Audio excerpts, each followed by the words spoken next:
dealing with legal rights that the enemy has against us. And that's done not in a warfare trying to fight against them, but to use the judge to give us a verdict that gives us authority to use that verdict to put those things that may be coming against us into the right place. Now, Jesus talked about the judge. He talked about the kingdom in a judicial sense rather than a warfare sense. And he talked about getting a verdict from the judge in some of the stories he told and some of the things he taught. So when you look at why does something have any access to our lives, you have to find out what legally they use to give them access and then deal with that thing. So if it's a legal access, then you deal with it in a legal sense. That's why using a courtroom and using a judicial process works.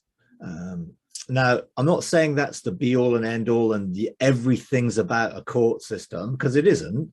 And even when you get a verdict, if you don't apply the verdict, then it's not going to work for you. In a sense, you have to apply that verdict and put your trust in the verdict rather than anything that the enemy might be doing to attack you.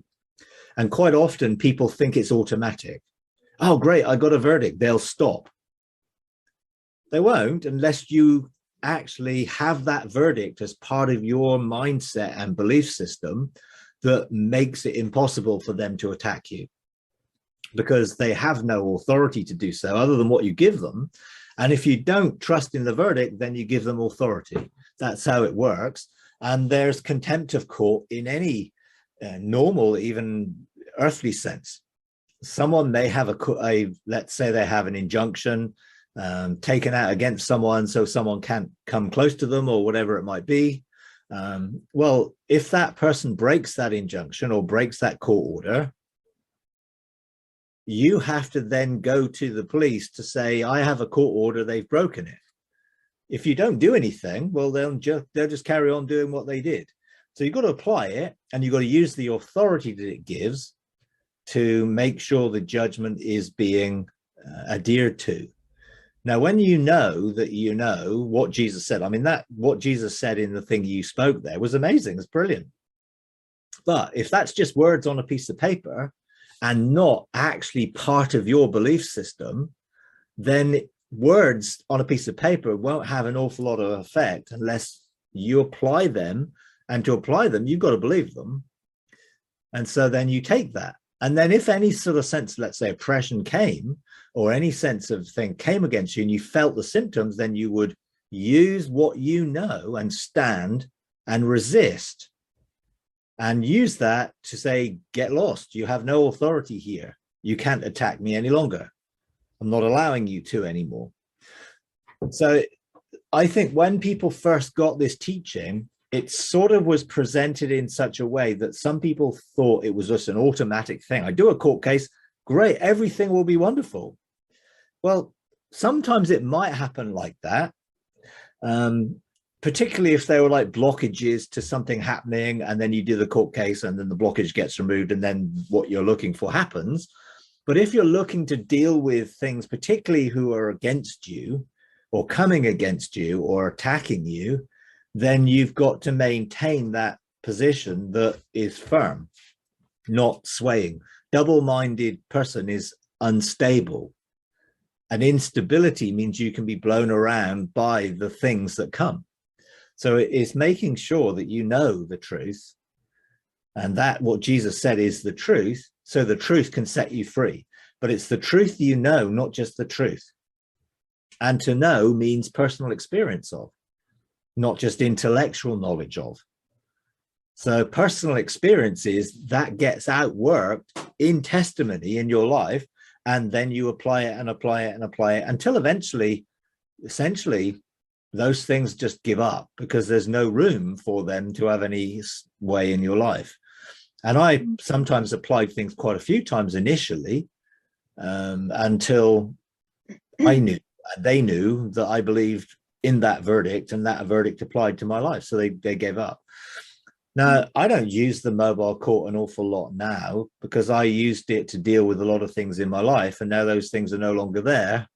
Therefore, I don't really use it in that way much, but I know how to use it. And if there was a requirement to do so, I could. But you've got to know how to use it, when to use it, and when not to use it. And there are certain things you can't take a person to the court or what someone is doing to you to the court and force them not to do it, because that's controlling them. This is against the enemy that uses legal rights against you. A person has free choice. And if they choose, then you have to deal with that differently. So you can look at, well, if there's something behind what they're doing, and that might be spiritually a dynamic, then you can deal with the spiritual dynamic, which may be influencing them, but you can't force them not to do something or to do something, because that's control.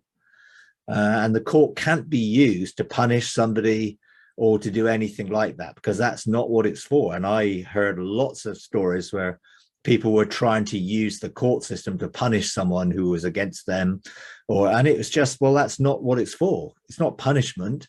It's a verdict that gives you authority. And when the verdict's released, then you use the authority that you have from the verdict. So that I saw it being abused and misused a lot.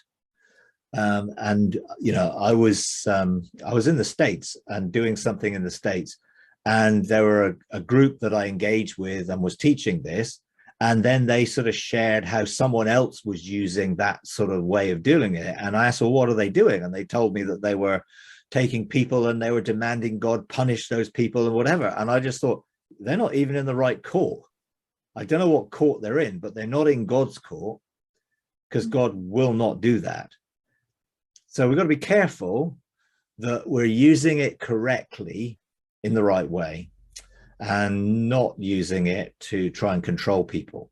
I've had situations in the last year where I would love to have changed someone and changed what they wanted to do and changed what they decided to do. And I couldn't. I couldn't ask God to change them either, because you can't ask God to change somebody's mind because it's their mind. And that's part of the problem. I think we think prayer, and some people, why do you do this? Well, because praying and asking God to do something is what you do when you're a baby.